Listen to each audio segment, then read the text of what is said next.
আসসালামু আলাইকুম। আমার আদরের ভাই ও বোনেরা, আশা রাখি সকলে ভালো আছো, ভালো থাকো। সবসময় আল্লাহর কাছে এই দোয়া করি। আর আজকের রেসিপিতে আছে এই যে মসুরির ডাল, আমি ধুয়ে ভালোভাবে একটু ভিজিয়ে রাখছি, পরে সেঁকে নিচ্ছি। এইখানে আছে আলু, টমেটো, এই যে এখানে আছে কুচানো পেঁয়াজ, সাথেই থাকো। প্রথম পর্যায়ে আমি কড়াইতে ডাল দিয়ে দেব, তারপর দিয়ে দেব আলু,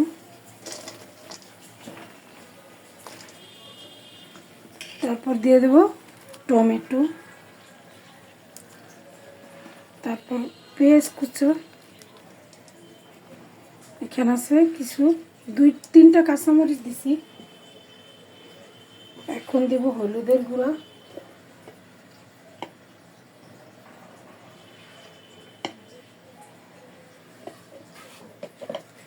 স্বাদ মতো লবণ, আদা এবং রসুন বাটা,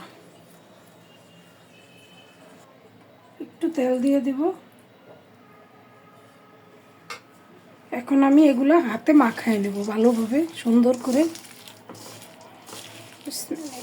করে মাখায় নিতে হবে।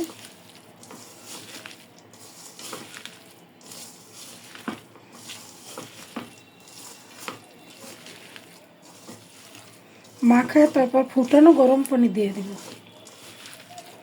এই যে সুন্দরভাবে একদম পারফেক্টলিভাবে মাখানো হয়ে গেছে। আমি এখন গরম পানি দিয়ে দেব।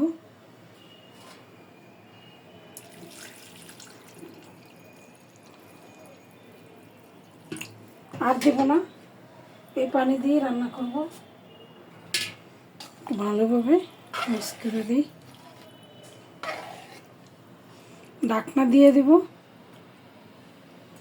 ঢাকনা দিয়ে দেব 20 মিনিটের জন্য।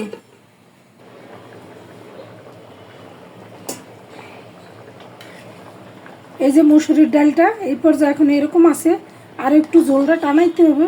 এই যে ডালের পানিটা, এই যে একটু দিয়ে দেব মরিচ, বোম্বাই মরিচ, পরে আবার উঠিয়ে নেব। আমি একটু ঘেরান হওয়ার জন্য দিচ্ছি। ঢাকনা দিয়ে দেব।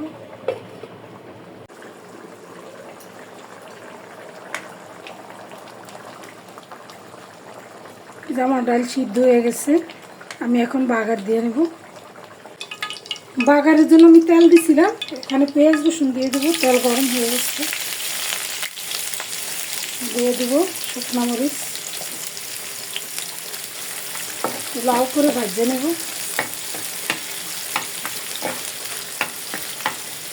এখানে একটু কালি জিরে আমি দিয়ে দেব।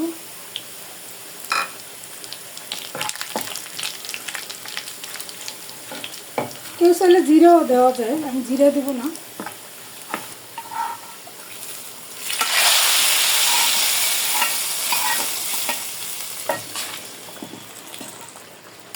বাগারটা সেই সুন্দর একটা গ্রাম কালি জিরা দেওয়াতে, আপনারা এইভাবে দিবেন, মজা হইব। এই ডালটা খেতে অনেক মজা হয়।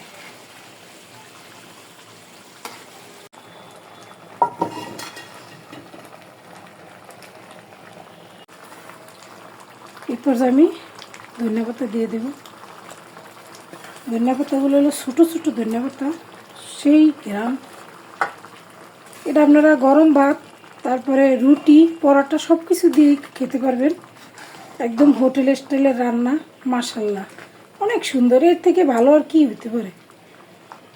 আপনারা এইভাবে ট্রাই করবেন, যারা এখনও ট্রাই করেন নাই। ডাল তো একদম কমে যাবে, আরও একদম হয়ে যাবে ঝোল। তো আজকের মতো আমি এখানে বিদায় নিয়ে নেব। যে যেখানে আছেন, আল্লাহ আপনাদের সকলকেই ভালো রাখুক, সবসময় আমি এই দোয়া করি। আজকের মতো এখানে বিদায় নিয়ে নিলাম। আল্লাহ হাফেজ।